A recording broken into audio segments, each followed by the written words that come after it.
Assalamualaikum warahmatullahi wabarakatuh. Salam dan bahagia Bapak Ibu Guru Penggerak. Saya Andisa Ayu Intan Fatimah, calon guru penggerak angkatan 9 dari SMA Negeri 2 Lamongan, akan memaparkan kesimpulan dan refleksi pemikiran Ki Hajar Dewantara pada modul 1.1 koneksi antar materi. Pendidikan dan pengajaran tidaklah sama. Pengajaran adalah bagian dari pendidikan. Menurut Ki Hajar Dewantara, pengajaran adalah proses pendidikan dalam memberi ilmu untuk kecakapan hidup anak secara lahir dan batin. Sedangkan pendidikan pada hakikatnya adalah menuntun atau memberi tuntunan terhadap segala kekuatan kodrat yang dimiliki anak agar ia mencapai keselamatan dan kebahagiaan setinggi-tingginya, baik sebagai manusia maupun sebagai anggota masyarakat.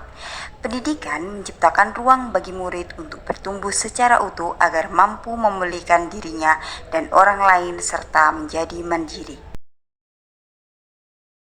Sebelum mempelajari modul 1.1 tentang pemikiran Ki Hajar Dewantara, pembelajaran yang saya lakukan hanya sebatas transfer materi pelajaran. Saya menganggap ketuntasan dan penyampaian materi lebih penting daripada memahami karakteristik murid. Biasanya, saya hanya melihat nilai murid dari aspek kognitif saja, misalnya saat mereka mengerjakan tugas atau soal ulangan harian. Jika nilai murid sudah mencapai KKM, dianggap pembelajaran sudah berhasil. Selain itu, saya hanya beranggapan murid sebagai objek pembelajaran, sehingga pembelajaran berpusat pada guru atau metode teacher center. Sebelumnya, saya tidak mempedulikan apakah murid sudah benar-benar paham dari apa yang saya ajarkan atau tidak, karena fokus utama saya lebih ke ketercapaian materi, mengingat materi yang saya ajarkan cukup padat tiap semesternya. Saya pun hanya meminta siswa menghafal materi yang saya ajarkan tanpa memikirkan bagaimana cara agar materi tersebut dapat dipahami dengan sepenuhnya, sehingga saya pun sering merasa gagal atau mengeluh jika banyak murid yang tidak tuntas setelah melakukan evaluasi.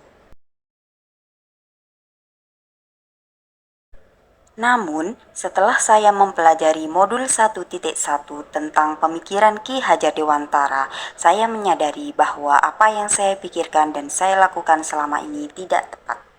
Seharusnya saya melakukan proses pembelajaran secara menyeluruh, bukan hanya aspek kognitif saja, namun juga aspek afektif, psikomotor, spiritual, sosial, dan budaya. Murid bukan sebagai objek pembelajaran tetapi sebagai subjek pembelajaran.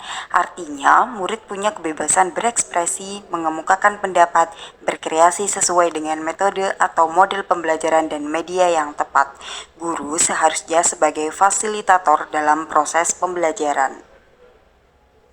Guru pun harus ikhlas, penuh kesabaran dengan segala ketulusan hati agar terwujud pembelajaran yang menyenangkan dan berpusat pada murid. Selain itu, guru harus mempelajari karakteristik murid karena setiap anak dilahirkan unik dengan kelebihan dan kekurangannya masing-masing.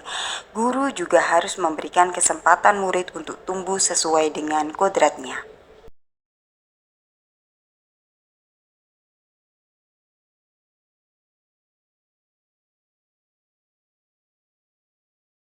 Yang dapat segera saya terapkan dalam pembelajaran di kelas antara lain merancang pembelajaran yang interaktif dan menyenangkan dengan melibatkan murid sesuai metode student center. Berikutnya, saya akan menerapkan pembelajaran abad 21 yang sesuai pemikiran Ki Hajar Dewantara, yaitu berpikir kritis, kreatif, komunikasi, dan kolaborasi dengan berpegang teguh pada konsep memerdekakan anak. Pembelajaran tidak lagi menuntut, tetapi menuntun, karena tugas guru adalah memberi tuntunan atau arahan yang baik kepada murid, berusaha menjadi teladan yang baik bagi murid, baik dalam perkataan maupun perbuatan. Selanjutnya, saya harus mengenali karakter dan latar belakang murid dengan menjalin komunikasi yang baik.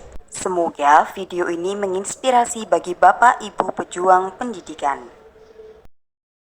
Salam dan bahagia Bapak Ibu Guru Penggerak. Wassalamualaikum warahmatullahi wabarakatuh.